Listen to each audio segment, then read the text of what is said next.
guys, it's Rebecca again. The next book I'll be reviewing is Intertwined by Jenna Showalter. The second book is out now, but I haven't read it. When I saw the series at Borders, like the new release of it, it's called Unraveled, I think, I realized it was a series and I haven't even read the first one. So I picked up the first one and I am so happy I did. I enjoyed the book. It is a totally new concept. It's about this guy, and he's 16, of course. Like, that's the golden age for young adult fiction. It's this guy, Aaron. Or, not Aaron. Oh, shit. Aiden. Sorry. His name's Aiden. And he is just a normal guy, except he has 4 human souls trapped in his noggin. Everyone thinks he's a schizophrenic because he can hear it, and then he can't think back to them, so he has to talk to tell them what's going on and answer them. So they're always talking to him, and he's always walking down the street being like, "Shut up!" He has moved around mental institutions and insane asylums, halfway houses, all these things like juvie, all these random things. And I'm gonna read the back I'm gonna just read the back. So one can time travel, one can raise the dead, one can possess another human, and one can tell the future. Those are pretty cool people. Hey! Hold on, I'm recording something, so I need everyone to be quiet. So those are pretty cool powers.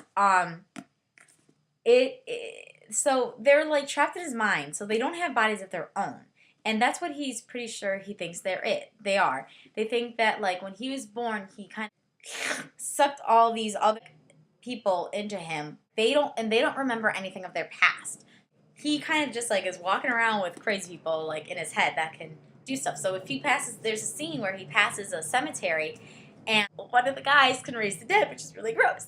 So the next thing you know is he's walking and he's just he gets this tingling feeling and his hands coming out of a grave just ah. It's really creepy. There's one girl and 3 other boys, and the boys are really funny and the girl's really motherly and everything.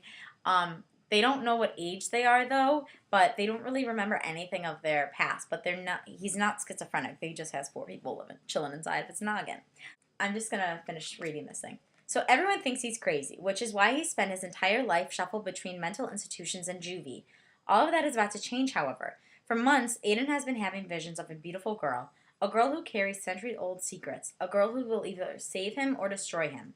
Together, they'll enter a dark world of intrigue and danger, but not everyone will come out alive. As cheesy and mysterious as the back sounds, it is really good. There is a girl. There are 2 girls, actually. If you have not read this book, seriously, go get it. In this book, it centers on this main guy, right? And that is the main storyline. But there's also werewolves and vampires and fairies and other creatures. It doesn't focus around that at all. He just happens to meet a chick and she's like, "Hey, I'm a vampire." It's really not that bad. It's really good. And then he meets this other girl who when he's with her, it cancels out the voices.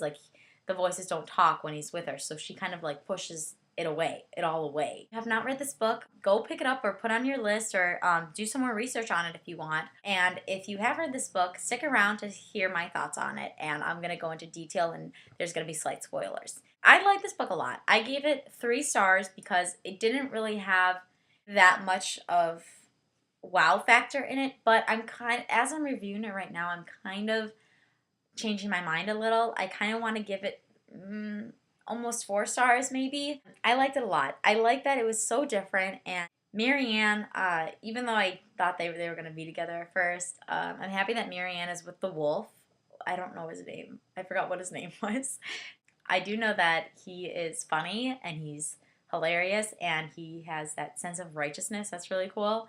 And then how he turns out to be Victoria's guard and they all kind of form couples. That's cool too. I really thought it was just interesting. I don't know if you've noticed it too, but in books, there's always that absence of parents or that absence of parental guidance that is the reason the teens are always supposed to be able to go outside and go on adventures with their werewolf boyfriend or stuff like that. I wasn't really surprised when Eve turned out to be Marianne's mother. That was cute. It was kind of weird though. It was kind of really weird how they went. It was cool how they linked it and everything and how they went back into time and everything, but the concept is kind of weird a lot. but I'm happy that she was released. When I found out that Victoria was a vampire, I was like, come on, really? I thought this book was gonna be cool and just about something out there that I've never read before. But I was pleasantly surprised. I was pleasantly surprised. I was pleasantly surprised that it really didn't have that much at all to do with the book. They just happened to be it, and that was that. The whole thing with him seeing dead people and thinking they're real, and everyone else being like, "Who are you talking to?" That was cool too. Kind of creepy, but cool and predictable. I knew right when he's like, her skin was like shimmery and everything, and she was odd looking, like she was a ghost, obviously. This whole book, the book as a whole, was kind of hard to predict. I was surprised throughout most of the novel, like what was going to happen, what was going to happen. And I thought, whatever. And then I was pleasantly surprised at just little things.